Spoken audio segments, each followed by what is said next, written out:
Hey everybody, it's Seth Jones, editor-in-chief of Golfdom Magazine, back to another Golfdom Zoom View. Today I'm being joined by David Phipps. He is GCSAA's field staff for the Northwest area and longtime friend of the magazine, friend of mine. Dave, thanks for checking in with us today. It's good to see you. You bet, Seth. Likewise, good to see you too. So the topic of the day out there in your guys' way, of course, I'd love to be talking to you about who you like for the U.S. Open, but you guys got some serious stuff going on out there.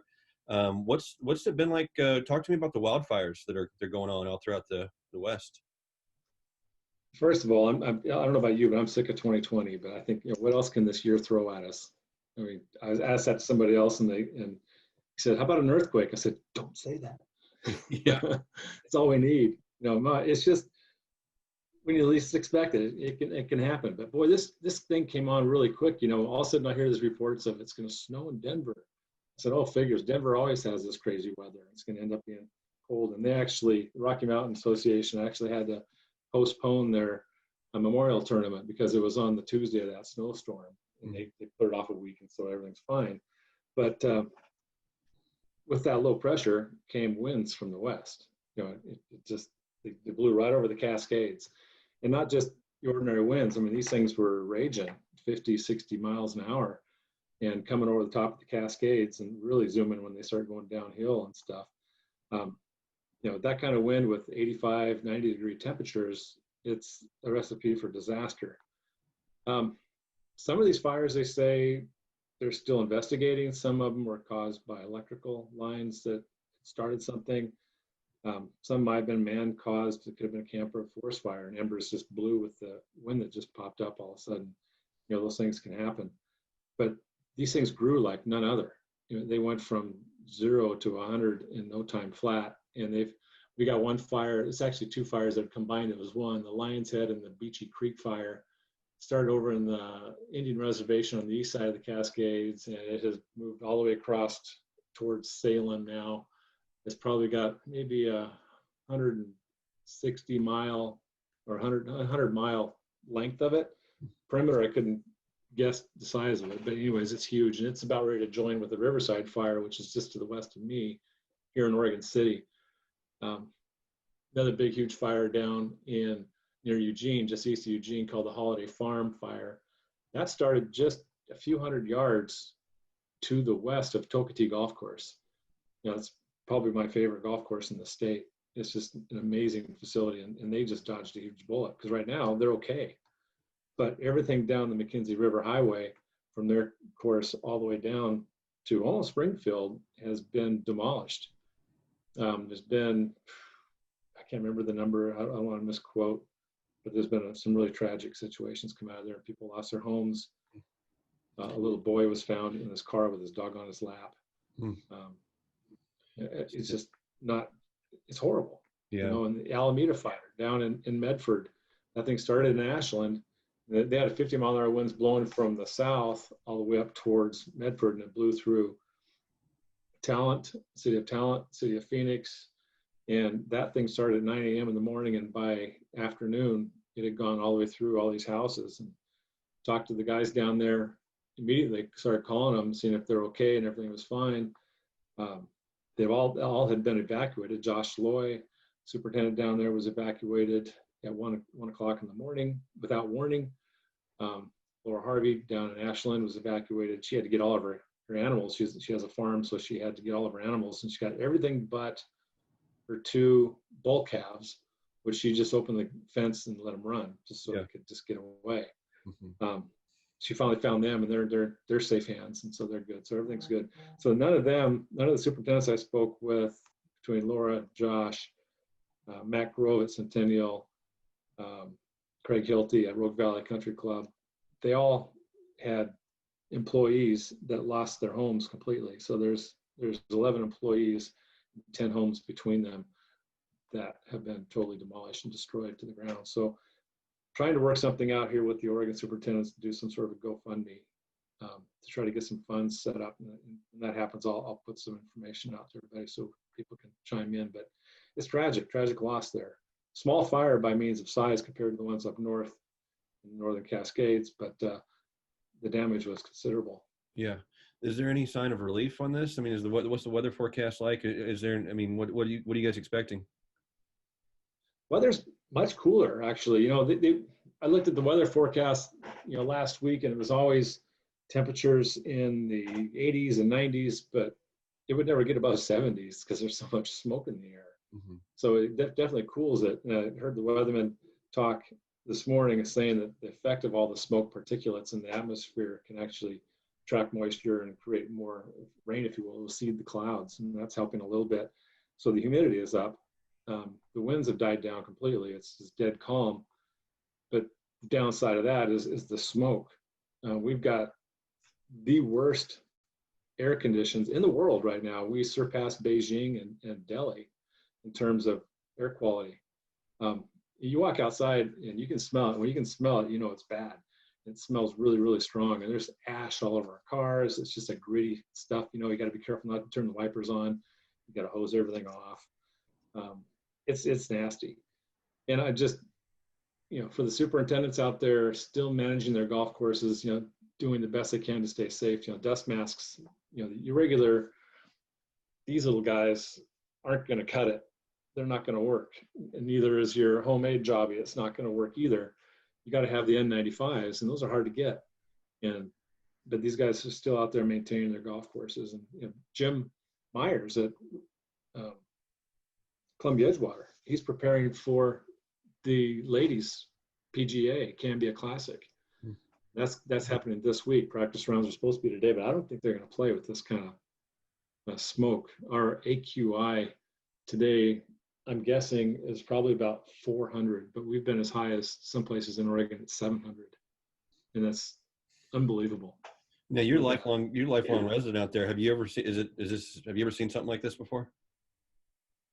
No, I mean, we've had fires. 2 years ago, we had that Eagle Creek fire up the gorge that was set by these young kids throwing fireworks in the woods, and they thought that was really cool. And it burned through our national treasure, the Columbia River Gorge, and just trashed it. And it was just depressing because the smoke would come in and we'd smell it. It's just a constant reminder of the stupidity of some people. This one's different because the smoke won't go away. It's so bad. I mean, that one gave us some really pretty sunsets. The colors in the skies originally were really phenomenal. Because I was on the north end of this thing. Maybe I can share my screen and kind of show you, get you an idea where we're at. Yeah, absolutely. Go ahead. Let me see. I'll show you my screen. I've got some pictures.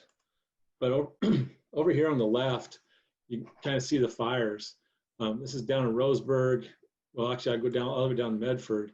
But there's the fires, California border, and this is the little fire, the Alameda Fire right here. That's what did all that damage. It's hardly anything. But as you go up north and look at these fires out of Eugene, the Holiday Farm Fire, Tokatee Golf Course is right there. That's how close it is. And that thing took off and went west, and they're safe.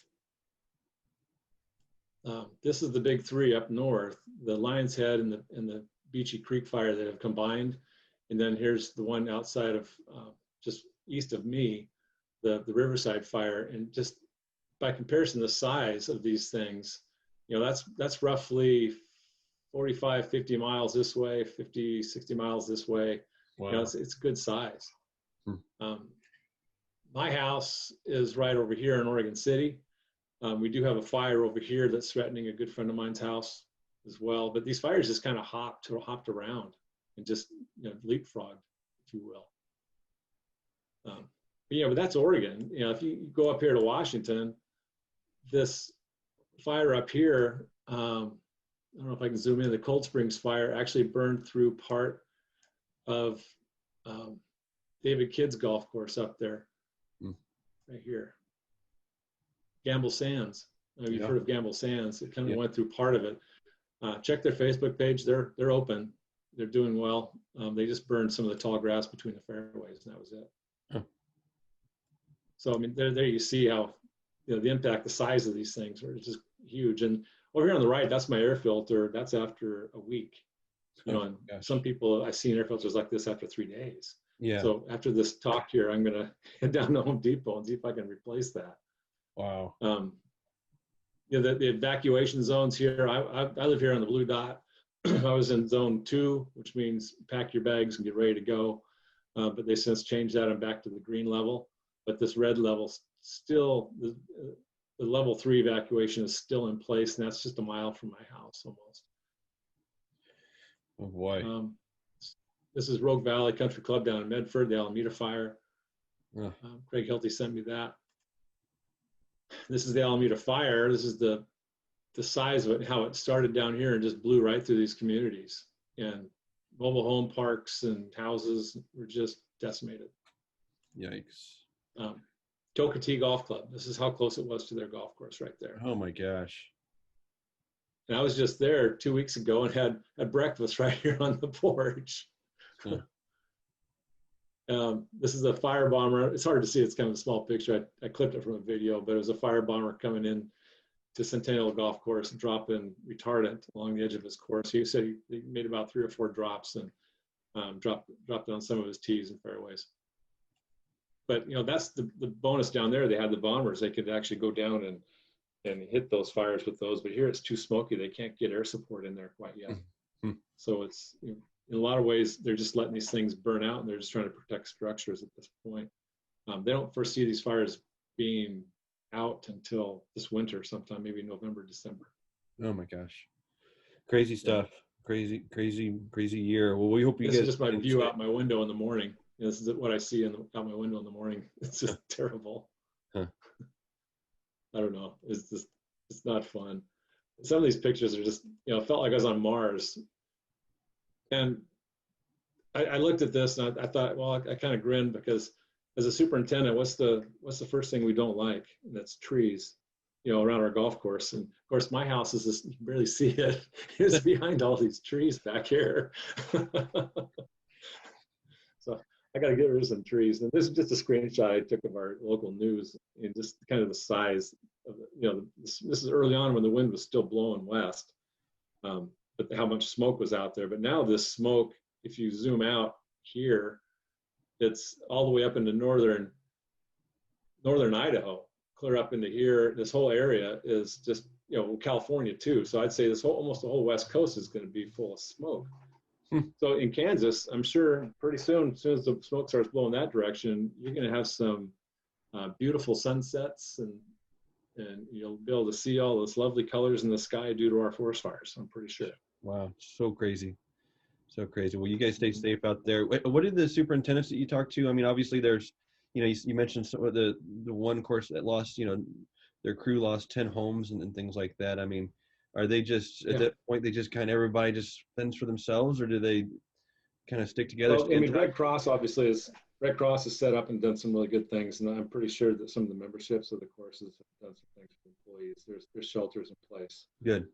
But my concern, I just want to get some clothes on their back and get them, if I can get them $1,000 each or something like that, that would be amazing. Mm-hmm. There are a couple golf courses that have been, there's actually one golf course in the Santiam golf course. I don't believe there's a member there, but they had over $1,500 in damage because the police were chasing down an arson. And he went out on the golf course and just did a bunch of damage with his car. Go figure. Yeah. Eagle Creek Golf Course has had that fire through half of it, and that's over towards Estacada, and that's one of the communities being threatened by Riverside Fire. Yeah.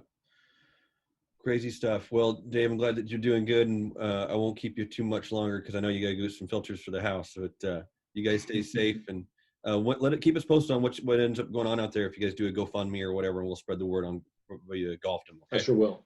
Cool. I will. Thanks, okay. Seth. All right, everybody, this is David Phipps, GCSAA. I'm Seth Jones, which we were talking about a lighter subject today. So next time, Dave, we're going to do something fun, okay? Sounds good. Okay. Thanks, everybody, for watching us here on Golfdom's Zoom Views.